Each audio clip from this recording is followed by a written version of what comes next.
a gente poder estar aqui e compartilhar um pouco com vocês essa nossa experiência com o ensino híbrido.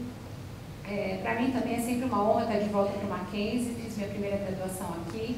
O Vira falou que não foi de propósito, mas eu acho que foi. Ele convidou só pessoas que realmente passaram pelo Mackenzie. Fiz minha primeira graduação aqui há bastante tempo, hoje fico bem feliz em poder falar aqui de novo. Tenho meu sobrinho, que agora é aluno aqui do Mackenzie também.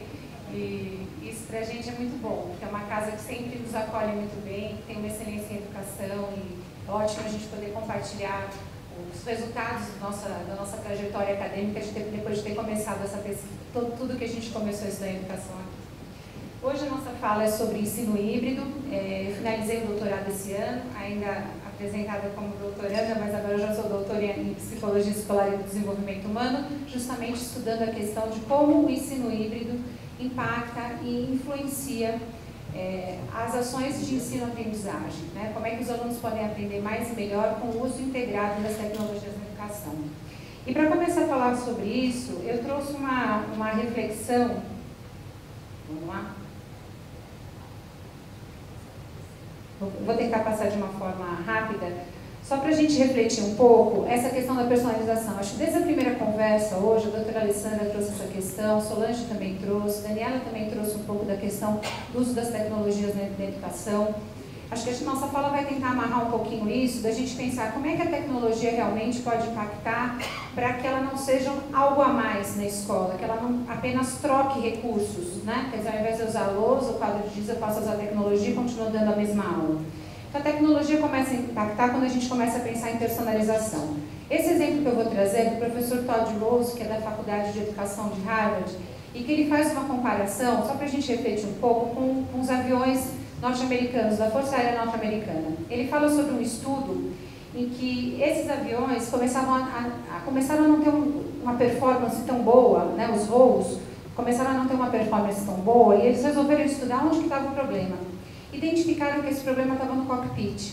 Nem sempre os pilotos conseguiam tomar decisões rápidas e imediatas para um voo, para uma subida, para uma descida, para uma decolagem e tal.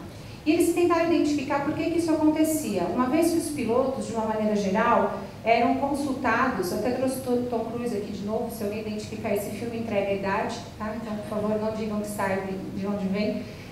Mas assim, eles começaram a identificar que os pilotos, de uma maneira geral, tinham uma característica física semelhante, e por isso eles eram contratados para ser pilotos da Força Aérea Norte-Americana. Só que ao analisar esses pilotos e as médias desses pilotos, em termos de altura, peso, tamanho do braço, tamanho do ombro, eles começaram a perceber que, óbvio, não era igual para todo mundo, né? Porém, existia uma questão que era a média. O cockpit era construído e organizado para um piloto médio, né? Uma altura média, um peso médio, por aí vai. Mas, apesar de tudo isso, o cockpit era para a média, não estava dando certo, contrataram esse outro pesquisador, que é o Gilbert Daniels, também de Harvard, e que ele analisou esses 4.000 pilotos.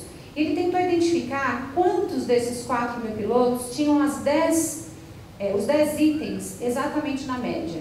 Quantos vocês acham dos 4.000? Tinham os 10 itens que eram esses aí na média?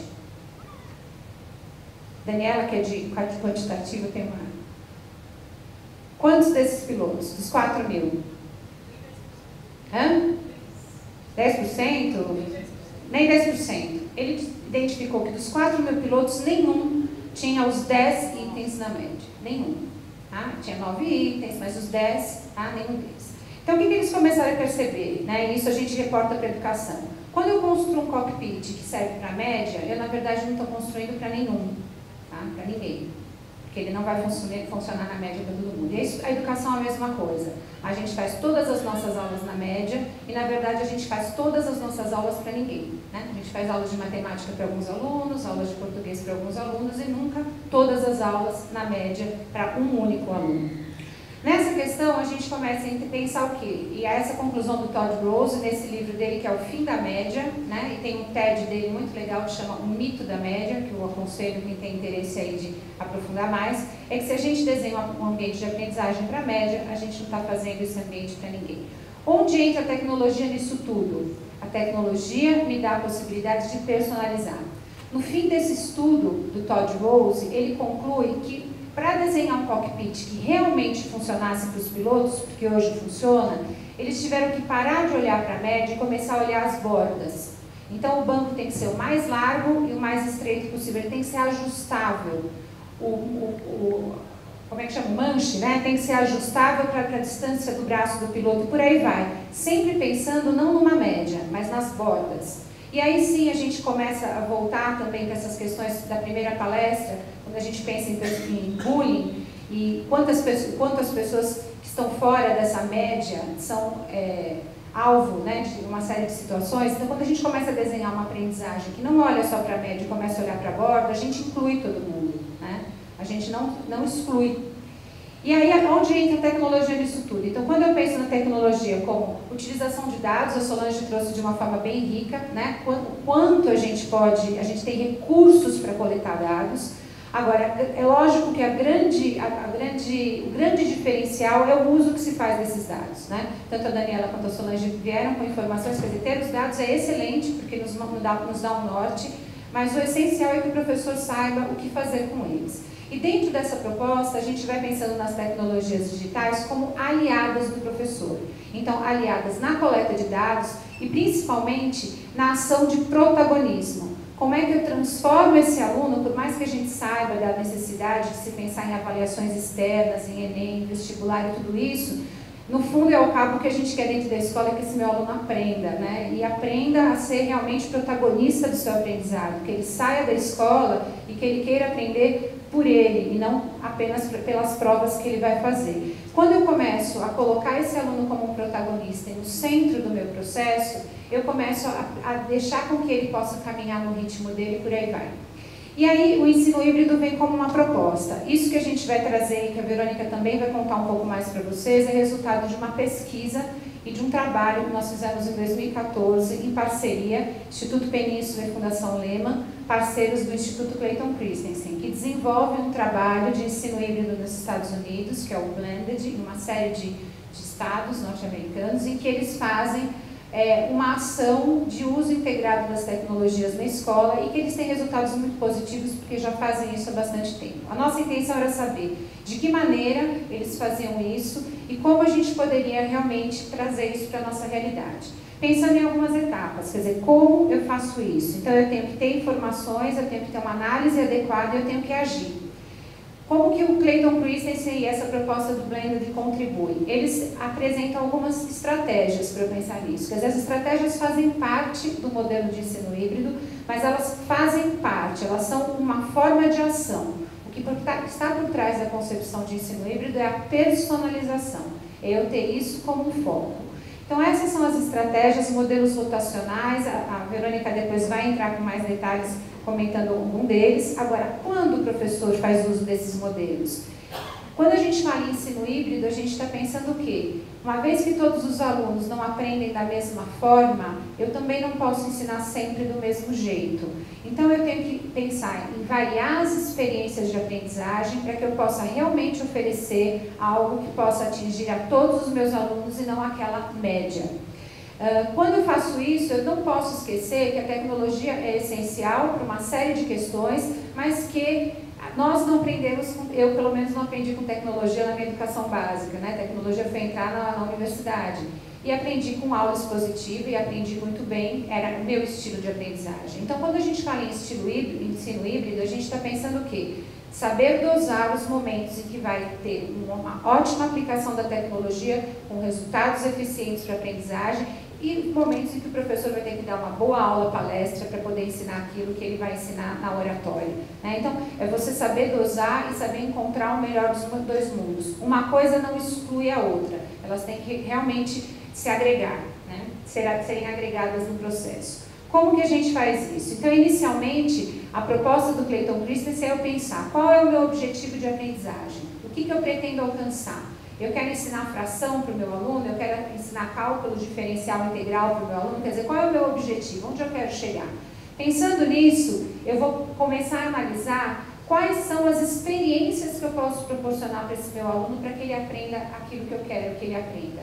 Então, se são experiências por meio de vídeo, e aí entra a produção do professor, entra a curadoria e tudo que foi já falado nas outras apresentações, ou entra um livro didático, ou entra um material físico, ou entra uma dramatização, entra um trabalho com material concreto. O que eu vou precisar para diversificar as experiências de aprendizagem? E depois, como é que eu integro isso? A ideia é que essas experiências possam acontecer no mesmo tempo, ao mesmo tempo, e não sequencialmente, para que realmente eu tenha a turma toda envolvida em diferentes experiências de aprendizagem. Qual é o papel? E a gente vai percebendo que diferentes ações vão tendo que ser modificadas na relação ensino-aprendizagem. O papel do aluno e do professor, ele vai modificando no processo, né? Então, o professor deixa de ser um mero transmissor, ele passa a ser um tutor, ele passa a ter uma ação de coaching, de mentoria, de acompanhamento desse aluno. Ele vai colocando cada vez mais esse aluno como protagonista. E esse aluno também assume outros papéis, né? Porque ele pode colaborar com os pares, ele também pode ter a função de compartilhar os saberes dele. Esse, então, é o resultado que a gente tem. Esse grupo foi formado em 2014, com 16 professores, e a gente tem acompanhado o trabalho deles durante esses 2 anos. Né? A gente tem resultados muito positivos. Tem professores nesses 4 estados, professores de escolas públicas e particulares. E esse ano agora em julho, fizemos um novo encontro para saber como é que eles têm caminhado. Professores de escola pública do Rio de Janeiro relataram para a gente um aumento na prova do Brasil do resultado em 18% dos alunos deles, né? Porque realmente eles têm percebido um engajamento maior desses estudantes com o aprendizado, né? E aí eu passo para a Verônica contar um pouco da experiência dela. Ela também fez parte do grupo de experimentação, é uma dessas pessoas que está desde 2014 com a gente e tem feito trabalho rodante multiplicando a proposta, que é essa a nossa ideia. Bom dia a todos. É um prazer estar aqui. Eu não estudei na Mackenzie, eu não trabalhei na Mackenzie, mas eu tenho o privilégio de trabalhar com Bira lá no Dante, ter trabalhado com a Solange, né, que agora está brilhando lá, porque eu não vai ficar muito pequeno. E assim, tive o privilégio de trabalhar com a Solange, muito feliz de saber que ela está fazendo um trabalho maravilhoso lá no Rio Branco.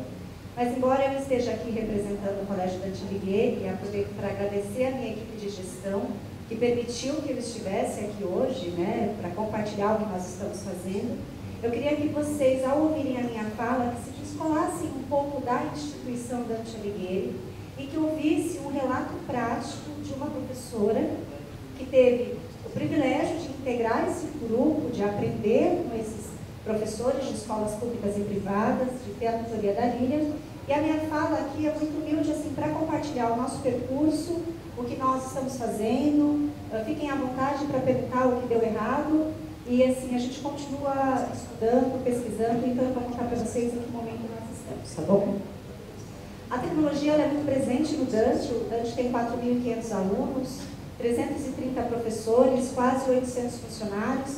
A tecnologia está presente como linguagem, desde o maternal até o ensino médio. A gente tem o programa Dante Mobile, que é a questão da mobilidade dos dispositivos móveis. Mas eu gostaria também que, durante a minha fala, embora o ensino híbrido seja a junção que é de melhor dos 2 mundos, do online e do presencial, que vocês percebessem que a minha fala vai trazer algo muito maior do que a tecnologia. Eu vou falar de pessoas, porque o que importa nas instituições são as pessoas, os professores, a equipe de gestão e os alunos. E de que forma o ensino híbrido vem para potencializar o uso da tecnologia em benefício das pessoas. O ensino, eu pulei aqui um pouquinho. Então, a gente tem a mobilidade desde o maternal até o ensino médio. No caso da educação infantil e na primeiro ano do ensino fundamental, eu tenho iPads residentes em sala de aula, que estão lá, 10 iPads por sala, à disposição da professora. Mas é de 2º a 9º ano que nós conseguimos sistematizar o uso do ensino híbrido como metodologia dentro do currículo, estando semanalmente na sala de aula. No ensino médio, nós temos um para 1, os alunos trabalham com os dispositivos em contrato de acomodado, estão na mochila. Para a gente falar um pouquinho sobre o ensino fundamental, como a Lilian comentou, eu fiz parte do grupo de experimentação. Quando comuniquei ao colégio que havia sido selecionada para poder experimentar, vivenciar e compartilhar o que eu poderia descobrir naquele período, né, de um ano. Eu tive o total apoio da equipe de gestão. E aqui, se há gestores, qualquer processo de inovação, de mudança dentro de uma escola, este apoio é fundamental. Eu não teria esses dados para mostrar hoje se eu não tivesse o apoio da equipe de gestão. Em 2014, eu comecei com uma oficina de educomunicação, estourou um pouco a fonte aqui abrindo, mas dá para vocês entenderem. Eu comecei com uma oficina extracurricular, o Dante é tradicional, é referência, tem a sua excelência, eu não poderia chegar lá dizendo vamos parar tudo porque eu trouxe uma grande inovação. Não, eu experimentei de uma forma pequena, uma oficina extracurricular, em contraturno, com alunos de 5º e 6º ano. Eu deixei a porta da minha sala de aula literalmente aberta e compartilhei todos os desafios com a minha equipe de gestão, que estava dando certo, o que não dava, e os resultados que eu estava atingindo. A gestão olhou para isso e permitiu que em 2015 eu conseguisse disseminar a minha experiência para um grupo de 25 professores. E esses professores, eles foram muito importantes, porque se a tecnologia no colégio está estruturada como uma linguagem e esses professores transitam entre as outras áreas, eles foram os multiplicadores que passaram adiante aquilo que eu estava trazendo para a escola, os resultados que eu estava trazendo de personalização, de mudança de espaço de sala de aula.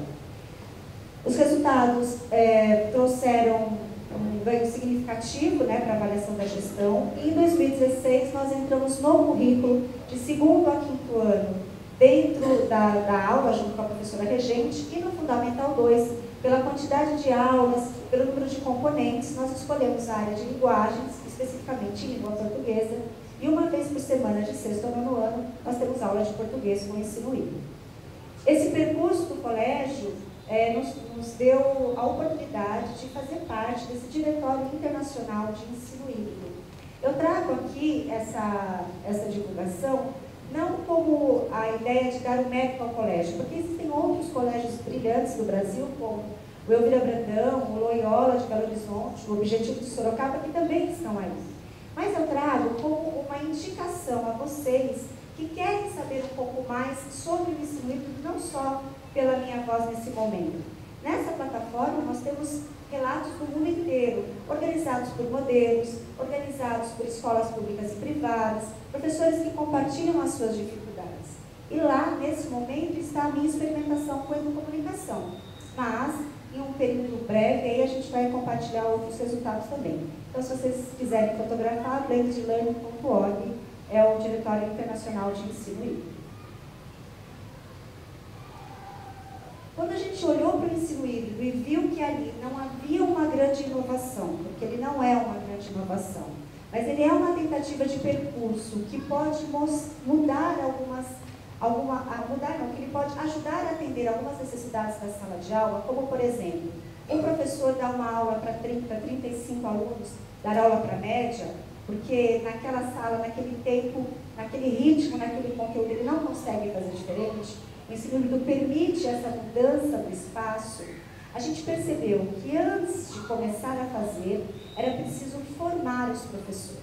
Eu não comecei fazendo ensino híbrido sozinho. Eu tive o privilégio de estar num grupo com mais 15 professores, tendo a mediação da Lina, do professor Adolfo e do Fernando, que por um ano nos acompanhou, nos orientou, nos formou literalmente. E no projeto de ensino híbrido do colégio, nós desenhamos um programa de formação. E a primeira coisa que eu fiz foi repetir modelos. Eu entrei numa sala e eu comecei a contar para esses professores como era maravilhoso o que eu tinha feito, a mudança do papel dos meus alunos, a minha mudança. E aí eu parei e percebi que quanto mais eu falava, menos os professores me entendiam. Eu estava fazendo uma aula palestra, eu estava fazendo justamente ao contrário daquilo que eu tinha vivenciado. Foi aí que nós decidimos preparar oficinas de ensino híbrido e colocar o professor no papel de aluno para ele entender qual era o funcionamento daquilo que eu estava falando. Se a aula funcionava ou não, qual era o papel do aluno, que protagonismo é esse que eu falava tanto, o professor pôde vivenciar. E quando o professor se colocou no lugar do aluno e ele viu a possibilidade daquela aula trazer resultados que ele tanto desejava, eu tive uma adesão maior dos professores. E aí eu aproveito para convidar que essa formação, no sábado, eu vou fazer uma oficina aqui, caso vocês queiram participar. Depois de formar os professores, eu quis ouvi-los, né? Porque nós formamos, eles foram para a sala de aula, eles aplicaram a metodologia por um semestre. Eu queria ouvir, e aí, como é que está, professor? Mas eu não queria que eles preenchessem só um questionário. Eu queria que eles assinassem o nome deles, porque às vezes o professor tem medo, né, e receio de se expor. E aí nós usamos a metodologia do Design Thinking nas nossas oficinas, nas nossas reuniões de formação de professor, para que ele pudesse nos contar quais eram as dificuldades, quais eram os desafios e o que ele estava achando daquilo. O Design Thinking ele tem 5 etapas, mas eu fiz um recorte, né, do Design Thinking para educadores. Aqui no Brasil, a principal disseminadora do Design Thinking é a Priscila Gonzalez, do Instituto de Educa Digital. E eu consegui, primeiro, trazer esses professores para eles pensarem sobre a descoberta do ensino híbrido. Eu ouvi esses professores e eu interpretei os problemas que eles estavam tendo. E aí a gente começou a analisar possíveis caminhos, que a gente chama aqui de ideação. Quando a gente aplicou o mapa da empatia com os professores, eu perguntei: o que você pensa e sente quando a tecnologia entra na sua sala de aula? O que você ouve do seu aluno? O que você vê? O que você fala e faz? Quais são suas dores no sentido de problemas? E o que você precisa? Eu pude coletar dados reais e ajudar os meus professores nas dificuldades que eles tiveram para levar o ensino híbrido para a sala de aula. E aí eu pude entrar na sala, assistir às aulas, aprender com eles, porque eles faziam de uma outra forma que também era bem significativa. Eu pude, de fato, ajudá-los. O Design Thinking me trouxe feedbacks muito importantes. E aí, eu aproveito para falar assim, embora haja uma referência do Instituto Península e da Fundação Lehman, embora exista uma referência dos professores que fizeram a experiência, existe um jeito único e particular de cada professor fazer o seu ensino híbrido. Cada escola é única. Nós temos uma referência de um estudo teórico, relatos de prática, mas cada escola vai encontrar a sua forma de fazer. E foi desenhando esse programa de formação, usando o Design Thinking para coletar dados, que nós estamos pensando nos próximos passos. Como é que isso chega na sala de aula? Se eu não comecei sozinha, não seria justo passar a metodologia para esse professor e dizer: olha, vá lá e tente sozinho. No nosso programa de formação, a gente investiu nesses carrinhos e nós vamos com 18 iPads para a sala de aula. Nossas salas têm 30, 35 alunos. O fato de eu levar 18 iPads, uma quantidade menor, obriga, entre aspas, o meu professor a repensar estratégias, estações, sequências didáticas, aonde ele coloque a tecnologia no momento que ela vá fazer a diferença. Porque muitas vezes, quando eu dou 1 para 1, eu só troco o caderno impresso pelo caderno digital. Quando a gente entra na sala de aula agora, como eu disse para vocês, os professores não estão sozinhos, aquele grupo de 25 professores de tecnologia educacional vão para a sala de aula. Então entra o professor com o carrinho de tecnologia e o professor regente acompanha essa aula. A nossa estratégia está fazendo uma formação em serviço. O professor, ele só vai usar a tecnologia se ele tiver domínio dela. Porque se ele não tiver domínio, ele não vai usar, ele vai deixar de lado, ele vai se sentir incomodado por aquilo que ele não domina. E enquanto eu estou fazendo esse movimento espiral de formação, eu estou colocando um apoio tecnológico dentro dessa sala de aula para dar a esse professor condições de seguir sozinho. Quando a gente vai para a sala de aula com os iPads, nós usamos o Moodle, é a nossa plataforma onde nós colocamos as indicações de vídeo, usamos os questionários para analisar relatórios, usamos muitos aplicativos do Google, e aqui a Solange fez uma excelente apresentação. Realmente são muitos os benefícios de usar, e usamos também aplicativos diversos. Como é que isso está em sala de aula? Quando a professora de tecnologia entra e ela cuida das questões tecnológicas, o professor regente, ele consegue ter condições de estar perto do seu aluno. Quando a gente entra, não é para criar uma dependência, é para ter um período de transição, de acomodação, de formação, porque daqui a um tempo esses professores não vão entrar mais. E os professores regentes vão dar conta da aula, eles precisam ter domínio daquilo. Nós conseguimos mudar os espaços da sala, né? O Dante é um colégio tradicional, as salas ainda têm carteiras, elas ainda são enfileiradas, eles estão há 105 anos fazendo isso, mas com a metodologia do ensino livre, rápido, nós conseguimos propor algumas quebras nessa configuração.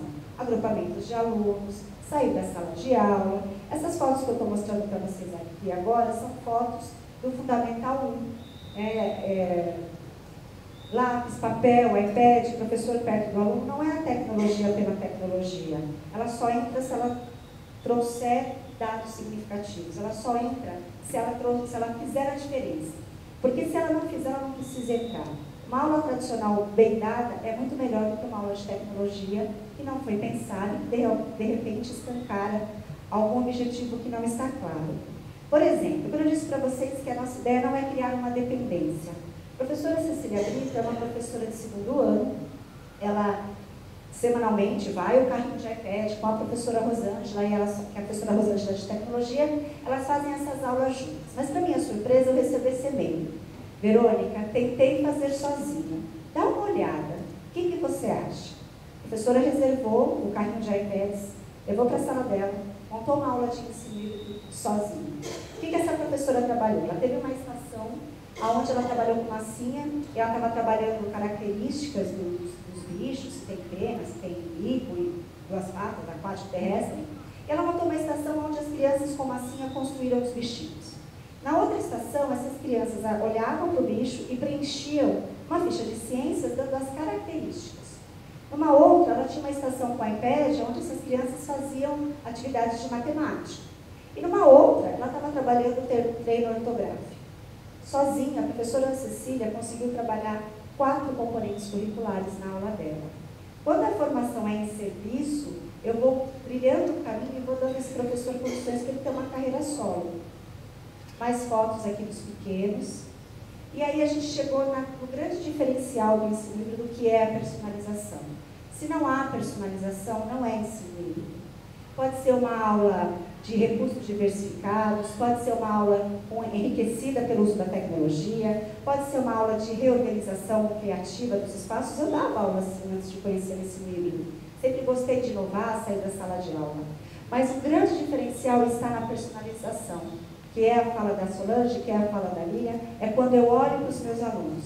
E aí tem duas formas, quando eu olho através de relatórios e quando eu olho dentro da sala de aula. Quando eu comecei a falar com esses professores sobre personalização, para eles não era tão fácil. E aí eu pensei, eu tenho que mudar essa estratégia, vou fazer, eu e os professores de tecnologia, nós conversamos, vamos mudar isso, vamos fazer as crianças mostrarem para os professores como é possível essa personalização. E essa foto que eu trago para vocês aqui é uma estratégia de terceiro ano, que a professora de tecnologia, é importante lembrar que todas as aulas de ensino híbrido são feitas entre o professor de tecnologia e o professor da sala de aula. O conteúdo é a excelência do professor regente, não é do professor de tecnologia. O professor de tecnologia entra como um apoio, ele entra como linguagem para ajudar, mas quem decide o conteúdo que vai ser trabalhado é o professor da sala. Então a professora identificou que ela queria trabalhar uma tabuada com os alunos do terceiro ano, e eles usaram um aplicativo, e a professora Rosângela fez a seguinte estratégia. Pessoal, hoje vocês vão fazer esse aplicativo, enquanto metade da classe está ali fazendo atividade com a professora, e ao final da aula, eu quero que vocês marquem para mim se vocês ficaram muito satisfeitos, se vocês ficaram satisfeitos, ou se vocês ainda têm dúvidas. O que as crianças fizeram? Fizeram o aplicativo, lá as questões que a professora tinha separado, e todos responderam, muito satisfeitos. Na aula seguinte, a professora Rosângela chegou e falou, gente, muito bom, todo mundo aqui muito satisfeito. Então, todo mundo aprendeu a tabuada do 7. Eu vou dar para vocês hoje um desafio um pouquinho maior. Quando ela aplicou esse desafio na sala de aula, o que aconteceu? 2 minutos de aula, lá vinham as crianças. Sabe o que é, professora Rosângela? Eu acho que eu ainda não estou muito satisfeita. Será que eu não posso fazer uma atividade um pouco igual satisfeita, uma atividade mais fácil? Eu não estou conseguindo resolver isso. E quando as professoras olharam para isso, elas entenderam que a personalização é respeitar o momento em que cada aluno está. É entender, lendo os relatórios, ou corrigindo um caderno, ou preenchendo uma ficha, que nem todos os alunos aprendem da mesma forma. Voltando ao exemplo da Lilian, nem todos os pilotos vão dirigir da mesma forma. Cada aluno é único, cada aluno tem um ritmo. E quando eu falo isso, as pessoas se assustam. Mas espera aí, Verônica, você está falando, então, que ensino híbrido é eu preparar uma atividade para cada aluno? Não, isso seria insano, isso é impossível. O que é de fato é o professor olhar e ver os níveis que ele tem na sala de aula, ele fazer agrupamentos de alunos por níveis de dificuldade e dar a esses alunos atividades específicas por estações. Se eu tenho um aluno que não entendeu a tabuada do 7, eu não posso passar para o 8. Mas se eu tenho um aluno que está super bem na tabuada do 7, já está indo à frente, eu não posso segurar ele porque eu tenho alguns que não conseguiram. A personalização está em enxergar cada aluno do jeito que ele é e entender o que ele precisa. No ensino fundamental, como eu disse a vocês, nós somos das aulas de língua portuguesa e essa gestão dos carrinhos é maior, né, porque os alunos são maiores, então eles pegam e colocam os iPads. Eu estou em sala de aula, eu acompanho uma aula de 8º ano de língua portuguesa. É um grande privilégio, eu escolhi uma aula de 8º ano porque nela está a coordenadora de tecnologia, a professora excelente, que está há 25 anos no colégio, é brilhante nas suas colocações, nas suas mediações, no seu conteúdo, mas que não domina a tecnologia. Eu não poderia crucificar professor nenhum, porque ele não domina a tecnologia, então o ensino híbrido não iria funcionar. Eu estou ao lado dessa professora, ajudando a formação dela, e ela já tem experimentado algumas coisas sozinhas.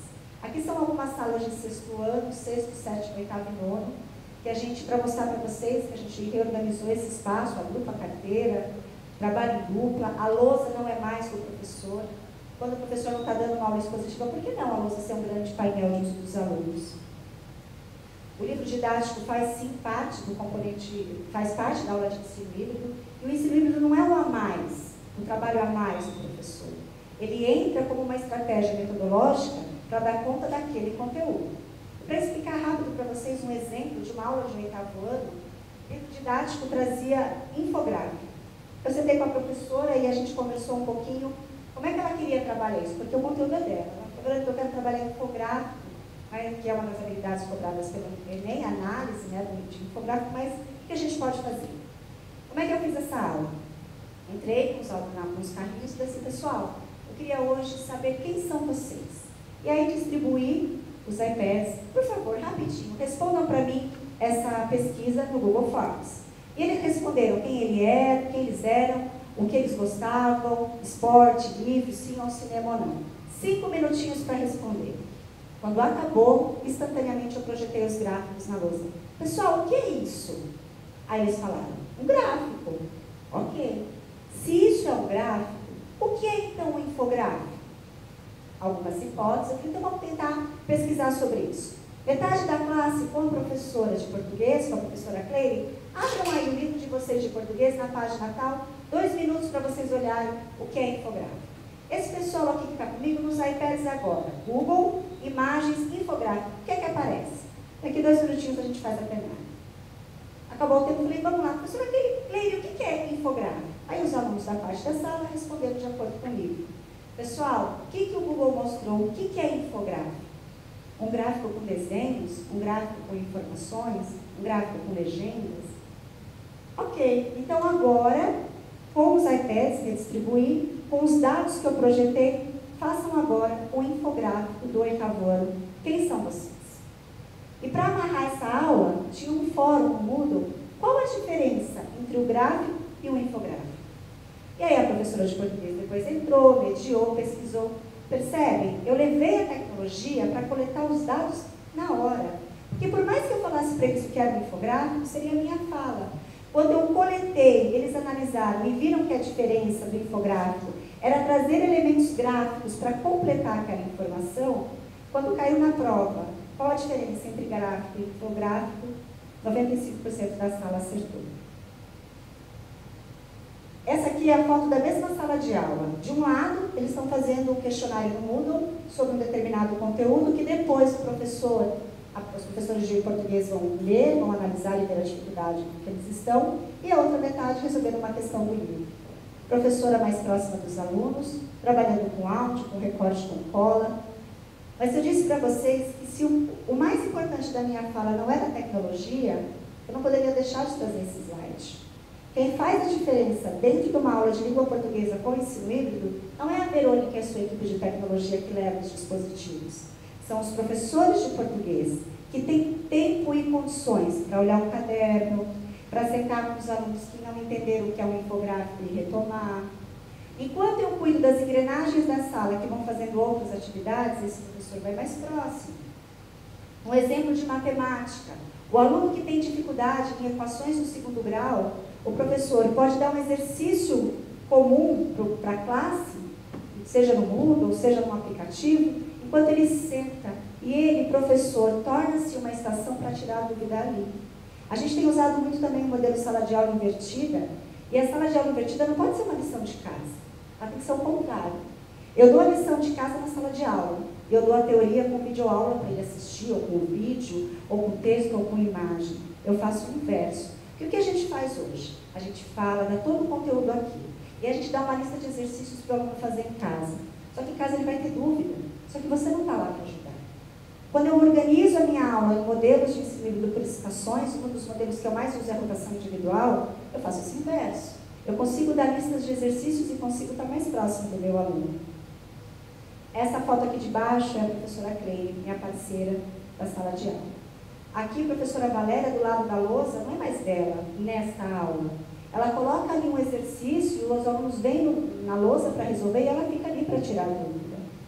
Mas se eu estou falando que o mais importante são as pessoas, eu tenho que ouvir os alunos. E após 6 meses usando, 4 meses e meio usando o ensino híbrido com Fundamental 2, nós fomos ouvir o que esses alunos estavam achando. E a gente aplicou uma pesquisa com eles no Google Forms, e eu separei 3 questões para trazer para vocês. Nas aulas de língua portuguesa com tecnologia, eu prefiro trabalhar vermelho em dupla, azul individualmente, verde em trios,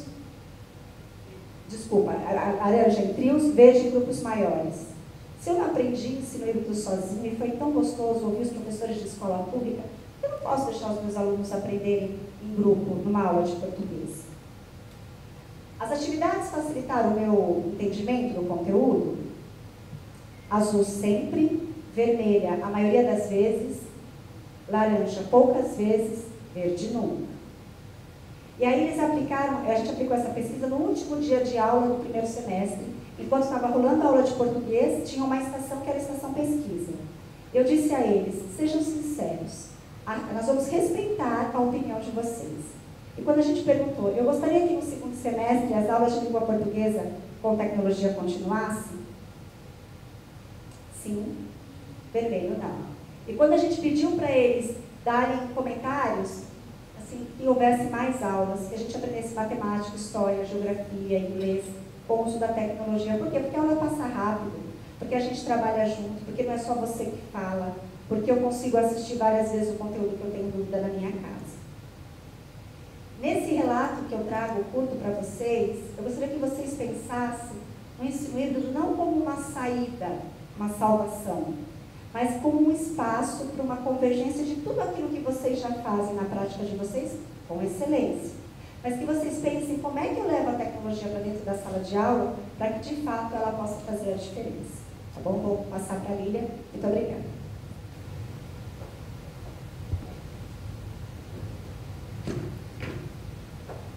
Bom, só para finalizar, a Verônica trouxe essa experiência que, na verdade, ela, na escola particular, conseguiu mostrar para a gente como é que essa gestão funciona num módulo menor, e a gente também tinha professores de escola pública aplicando isso, para a gente entender como é que escala essa experiência delas para uma realidade maior de uma secretaria, de um estado, de uma secretaria pública, estadual ou municipal. Os resultados que a gente obteve com esse grupo de professores foi que realmente eles perceberam a mudança no papel deles em sala de aula, perceberam que os alunos aprendem de forma diferente. Isso é muito óbvio nas licenciaturas, nas faculdades de educação, mas quando ele consegue notar ali na prática, com certeza isso vai modificando. A nossa pesquisa foi uma pesquisação, em que a partir da prática eles refletissem sobre a teoria que estava por trás e que embasava tudo isso. A importância do feedback para o professor, todo o grupo, né, filmava suas aulas e depois discutia essas aulas com os pares e com os tutores. Uma metodologia que aproxima um pouco o que o IVCLO já faz, que já tem como uma proposta de formação em serviço. Então eles perceberam que esse feedback, de poder trocar com os pares, de poder se observar na prática, faz muita diferença na formação. Eles conseguem identificar a autonomia do aluno. conseguem perceber o quanto a tecnologia facilita o trabalho do professor. Então, conforme a formação do professor também vai sendo personalizada para que ele se aproprie da tecnologia, ele também vai encontrando formas de usar a tecnologia como realmente uma aliada, né, e não como um desafio para ele o tempo todo.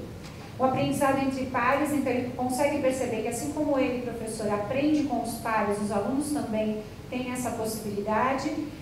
Percebem o quanto a observação é importante na avaliação.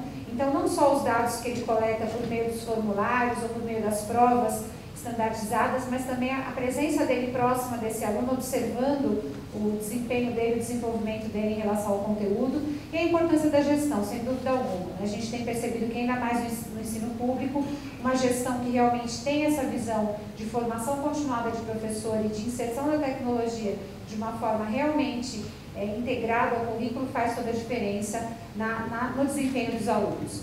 Os resultados desse nosso trabalho, em primeiro lugar, esse livro, que foi o Blended, que nós traduzimos, eu participei da revisão técnica dele, serviu como uma inspiração para tudo que a gente desenvolveu com os professores aqui no Brasil. Esse livro que eu organizei junto com o professor Adolfo Fernando foi o resultado dessa prática da Verônica e de outros professores, resultado da pesquisação deles, da reflexão, do embasamento teórico, mas também do relato de prática, de como é que eles modificaram as experiências deles em sala de aula. E tudo isso finalizou com a elaboração de um curso online. A gente tem esse curso tanto no Coursera, quanto na plataforma do Singularidades com acesso livre. No Coursera o acesso também é livre, ele está autorritmado atualmente. O pagamento no Coursera é só as pessoas que quiserem adquirir o certificado, a plataforma comercializa esse certificado. Naquele site em cima, ensinohibrido.org.br, qualquer pessoa que quiser entrar tem acesso ao curso livre. Então, todas as videoaulas e materiais didáticos que a gente produziu a partir da experiência desses professores. E, além disso, a gente tem um curso com tutoria, provavelmente agora em setembro a gente vai começar uma nova edição. Esse sim é um curso pago, com bolsas para professores das escolas públicas, né? As pessoas que podem pagar, pagam, o pessoal da escola pública recebe essas bolsas para poder ter um acompanhamento mais personalizado. Essas são as referências e aí os nossos contatos. Tanto eu quanto a Verônica estamos também no Facebook, podem adicionar. A gente também tem uma comunidade do ensino híbrido no Facebook, que a gente vai contando um pouco das nossas experiências e relatando o que tem sido feito em ensino híbrido em todo o Brasil. Nós agradecemos bastante poder ter essa fala com vocês e ficamos à disposição para as questões de vocês sobre o tema. Se é que tem tempo, não sei, Lívia. Tem? Então, estamos à disposição. Alguém gostaria de fazer pergunta para as professoras Verônica e Lilian? Nenhuma pergunta, pessoal? Não mesmo? Onde é a praça de alimentação? Vale ser uma pergunta? Muito obrigado às professoras, parabéns. Nós que agradecemos.